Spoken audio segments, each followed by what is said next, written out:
RoadGlideSully here on this dark and gloomy morning. You probably hear a lot of traffic.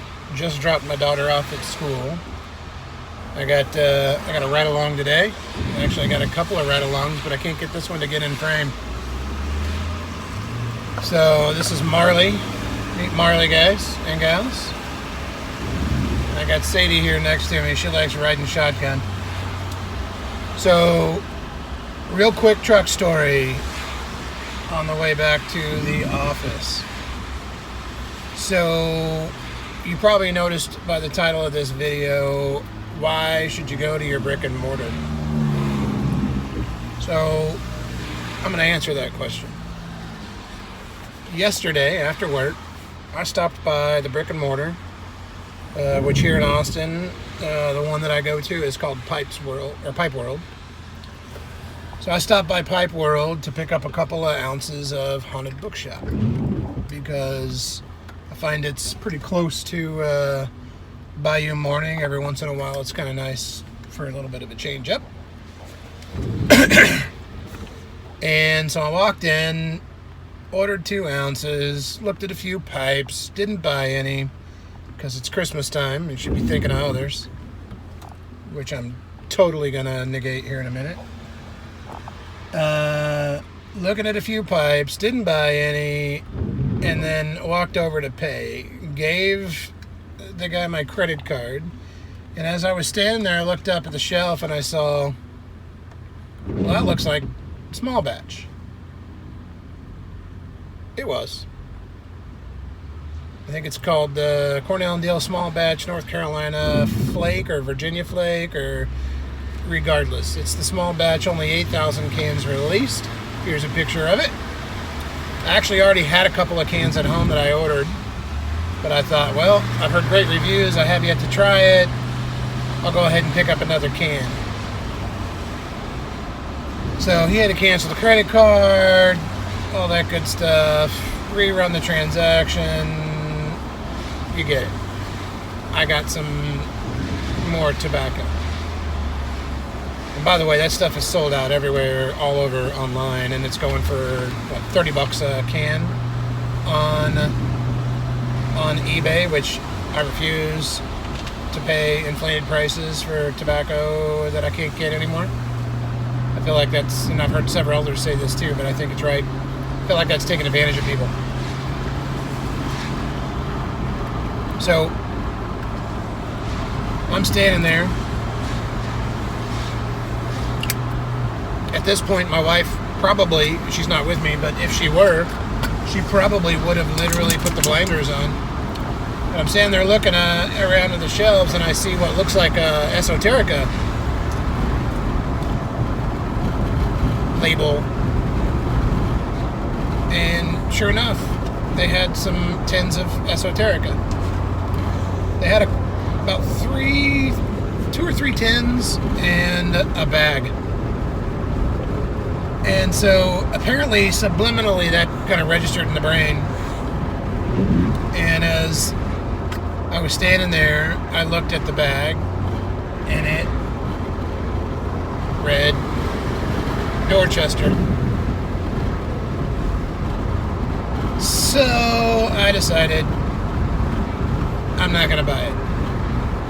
So I finished the sale, walk out to the truck, keys in the ignition. I'm leaving. No, I'm not. Keys out of the ignition. Out of the truck, back into the shop, and I walk in. As soon as I walk in, the guys just got a smile from one side to the other. He said, "You're back?" I said, "Yes, I am." I'm going to go ahead and get that bag of Dorchester, which, if you don't know, Dorchester is a vapor. I've heard mixed reviews about it, but because it's a little bit light on Perique, I think, but it's got like 7 different Virginias in it. So, another transaction, and I end up with some Dorchester. So to answer the question, why do you go into your brick and mortar? It's because I've been on wait lists, like at Smoking Pipes, tobacco and pipes. I've been on their wait list for a long time for basically any esoterica, because as a fairly new smoker, you know, I want to try some of these things that everybody raves about. Even though nobody really raves about Dorchester, I want to try it. I like Virginia's. I like, hey, there she is. And you're going to get the business end. All right. So that's why you go to your brick and mortars. Not just to keep them in business. I have mixed feelings about that.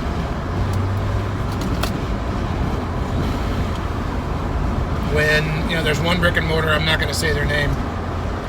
There's one brick and mortar here where I can go in and I can find a tin that I can find on any readily available website for, you know, anywhere between 10 to 12 bucks, and I find that tin in their shop for anywhere between 20 to 25 bucks. Now, I don't know how the system works. I'm sure it's not their fault, but it's hard as a you know, patron to want to spend 50% markup.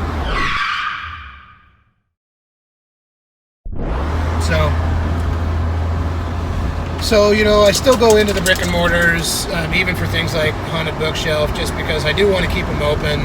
And the reason that I want to keep them open, the reason I want to go into them is because I can find deals like this. I mean, this is one haul. I got Haunted Bookshop, and then I got these two bad boys.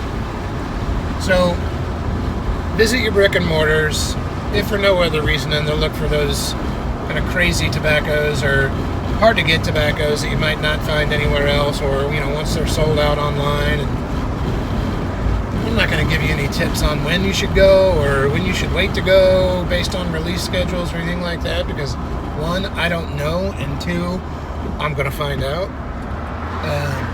But anyway, that's just wanted to share that little story with you.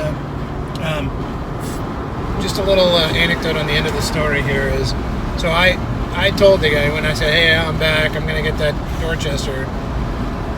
I told him, I said, man, I got back out to the truck. I decided, well, I'm going to shoot myself if I don't go in there and buy it. And then I said, yeah, you know, and the reason it took so long is because I had to argue with myself around, well, my wife's going to shoot me if I do go in and buy it. He got a little chuckle about that, but I was telling my wife the story last night. And when I said, I'm going to shoot myself if I go get it, my wife said, yeah, but I'm going to shoot you if you did. And this is before I told her about it. So, interesting conversation. She's very supportive. I love her. Maybe, you know, overly supportive, meaning she doesn't really object a whole lot, which means I have a lot of freedom. So, hey, there's another one. So anyway, I gotta get to work. I have a couple of other videos. I may even upload a couple more videos today, who knows. But I have some other things that I want to do here in the near future. I actually got to stop for gas. So I am going to say adios. And once again, I'm RoadGlideSully. Catch you next time.